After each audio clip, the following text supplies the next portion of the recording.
Bueno, esta semana no, fue anteriormente que estuvo Thelma Luzzani con Saskia Sassen, esta socióloga y economista holandesa, experta en vida urbana, nuevas ciudades. Sí. ¿Cómo lo ella pensó el término de ciudad global, ¿no? Y sí, estudia en realidad la política internacional, la actualidad política, y un poco uno de los temas que hablamos en la entrevista que hicimos está relacionado con la globalización versus los estados nacionales, digamos, ese es un tema.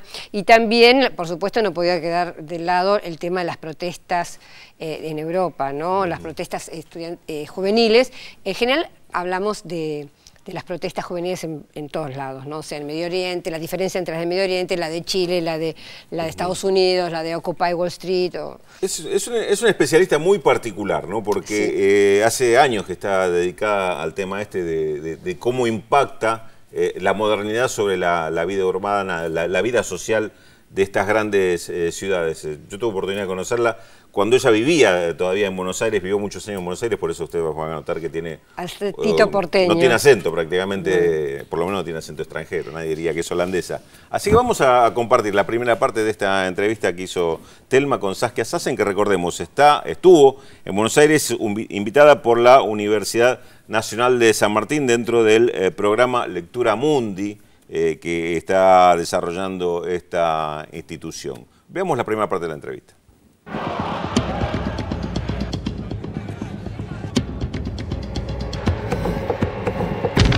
La primera pregunta que quiero hacerte es en relación a la situación actual, la crisis financiera global muy preocupante, que por lo menos a mí me da la sensación de que estamos, por el hecho de que haya llegado a los países centrales, que estamos casi en los umbrales de un cambio muy grande, un cambio, yo diría, civilizatorio. ¿Vos lo ves así? Sí, yo lo veo así. Yo creo que estamos funcionando en dos vectores.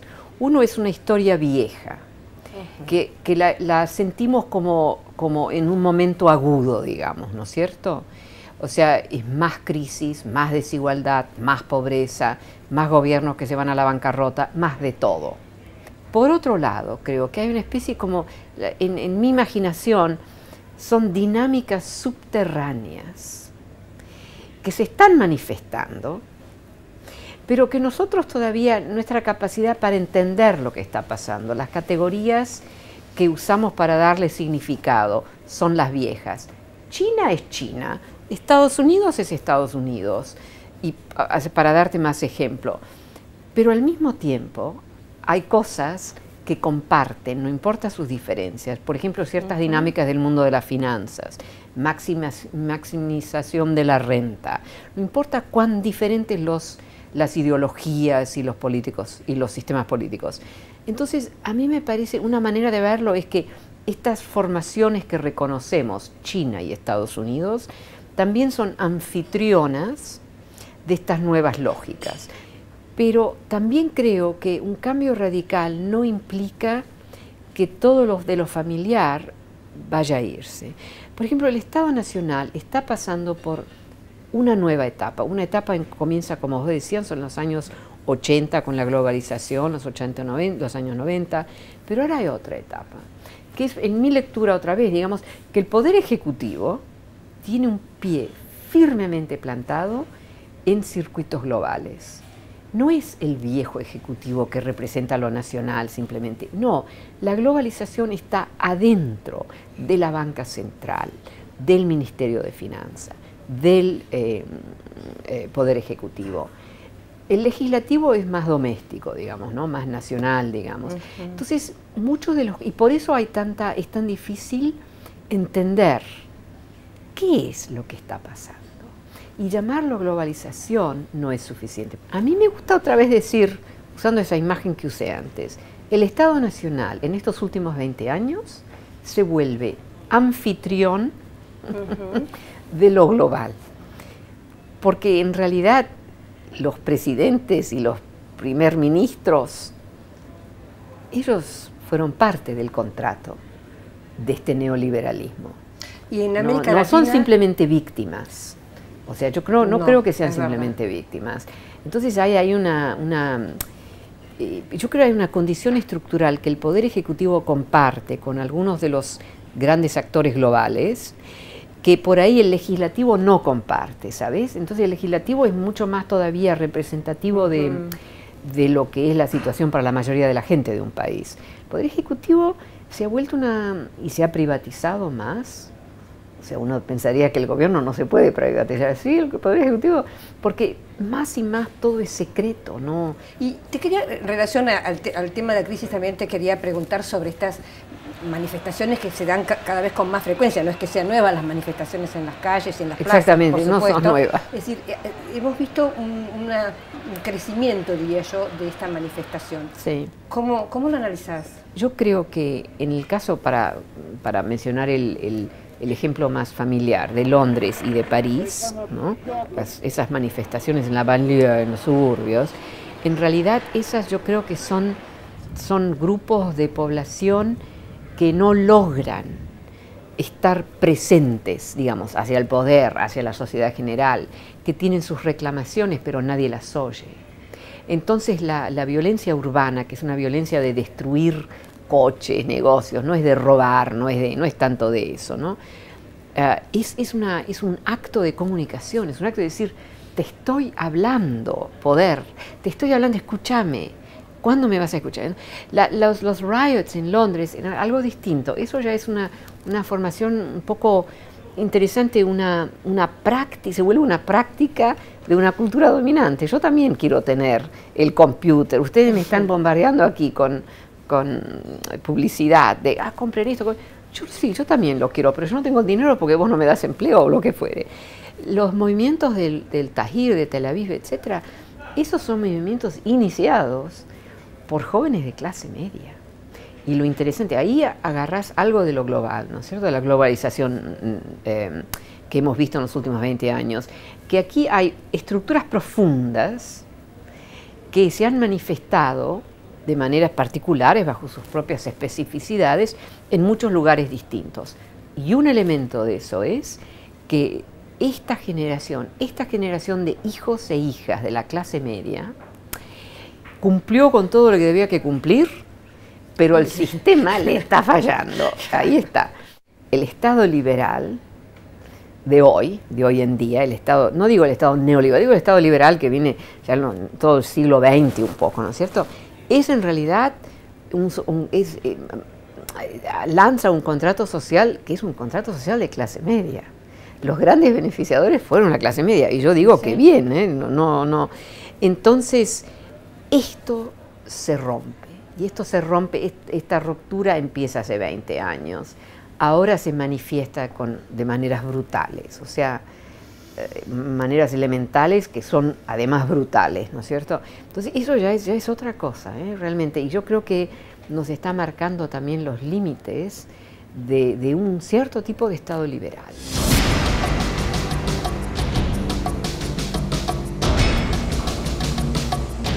Interesante las advertencias, ¿no?, que hace ahí Saskia Sassen sobre algunas de las consecuencias sociales que está teniendo todo este modelo global. Vamos a compartir la segunda parte antes de conversar un poquito sobre el mensaje y estas advertencias que hace esta, repetimos, socióloga y economista holandesa que estuvo en Buenos Aires conversando con nuestra compañera Thelma Luzani.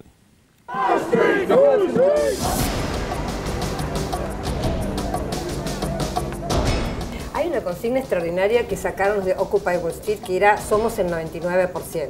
Realmente me parece de una capacidad de síntesis extraordinaria. Pero esto, bueno, fueron desalojados de la Plaza Zuccotti, y quería preguntarte vos, ya que vivís allá, ¿qué es de estos movimientos? ¿Es que nosotros no nos enteramos que existen o realmente han desaparecido? ¿Cómo está el tema en Estados Unidos concretamente?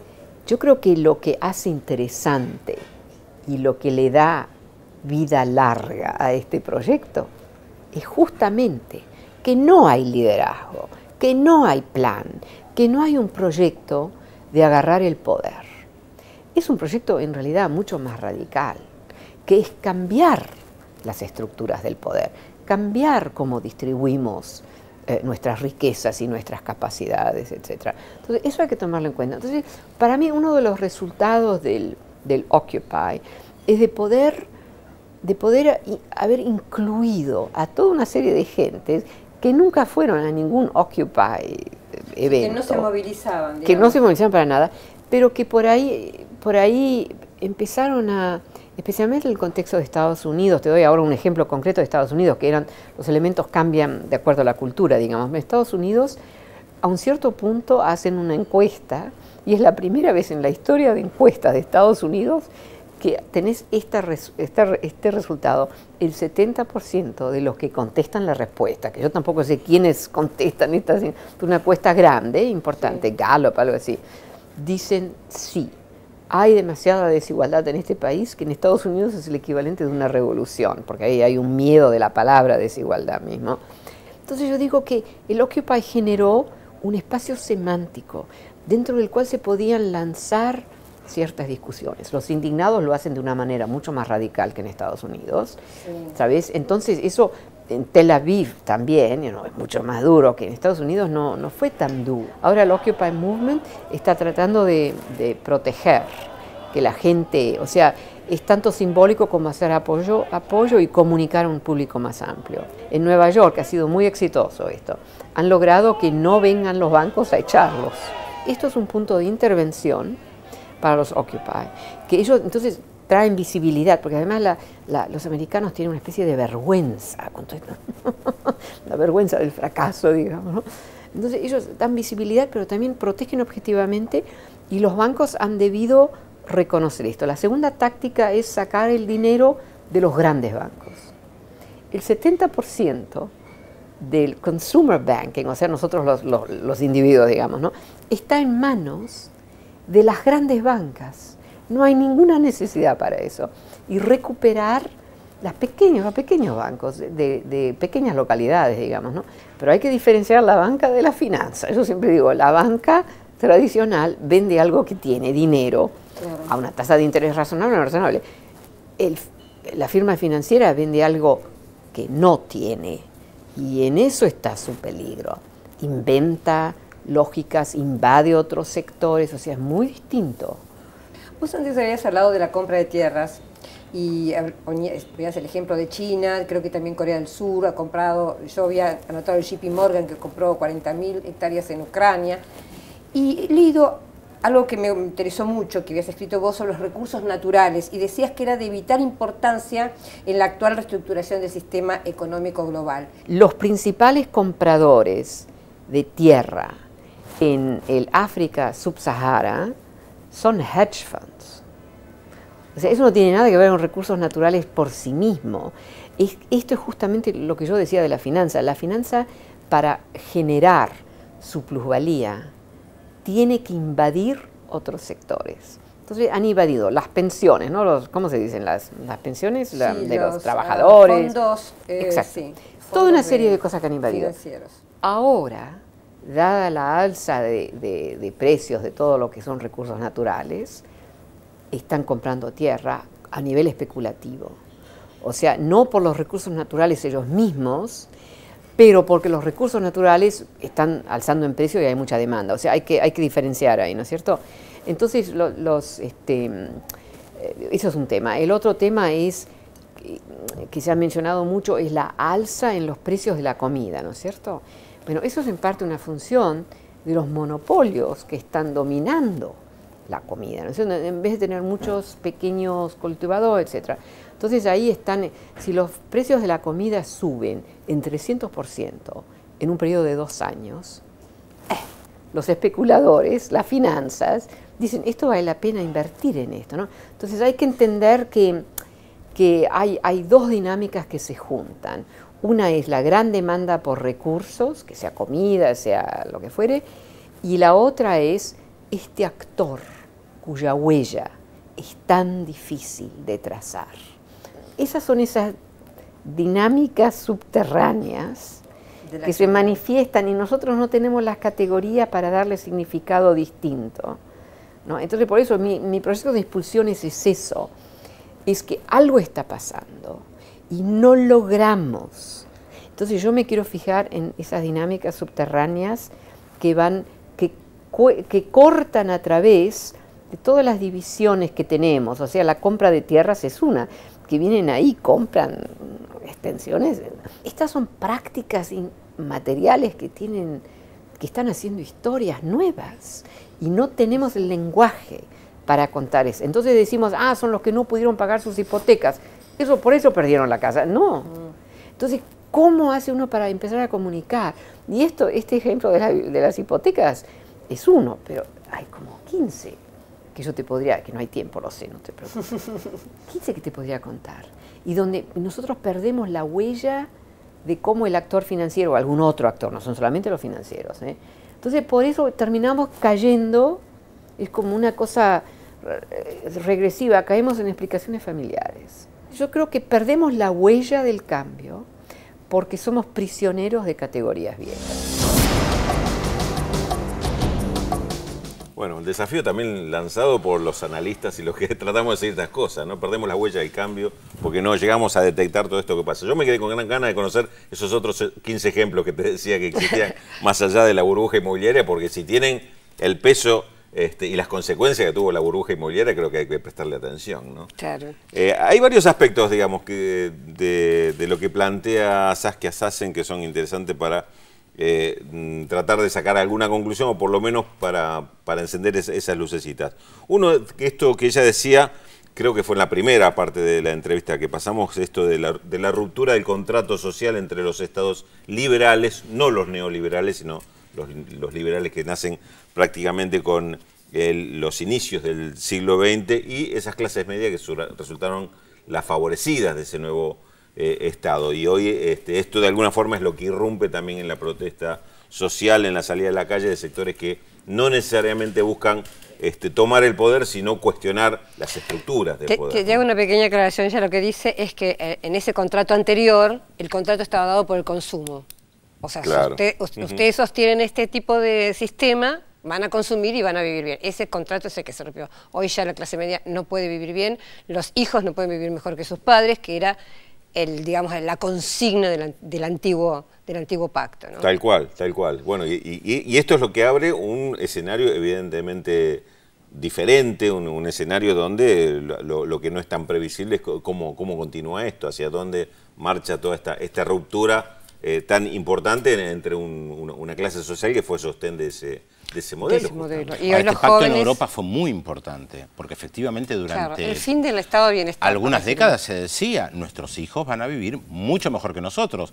Y en estos últimos 15, 20 años comienzan a decir, nuestros hijos van a vivir peor que nosotros. Yo recuerdo varios textos de Daniel Ben Said, el filósofo francés, discutiendo sobre esto, la implicancia de esa consigna, lo fuerte que era justamente para las clases urbanas en Europa. Y para los jóvenes, que son las víctimas Claro. de esto. O sea, nosotros no vamos a vivir mejor que nuestros padres. ¿Qué futuro nos espera? Este es el nudo, me parece, de la crisis actual, ¿no? Sí, a pesar de una contradicción muy flagrante que tiene que ver con el consumo y el supuesto bienestar tecnológico. Porque efectivamente estos hijos de clases medias urbanas tienen un acceso a la tecnología muy superior a la que tenían sus padres, desde computadoras personales, celulares, etcétera, etcétera, etcétera, y sin embargo siguen pensando que van a vivir peor.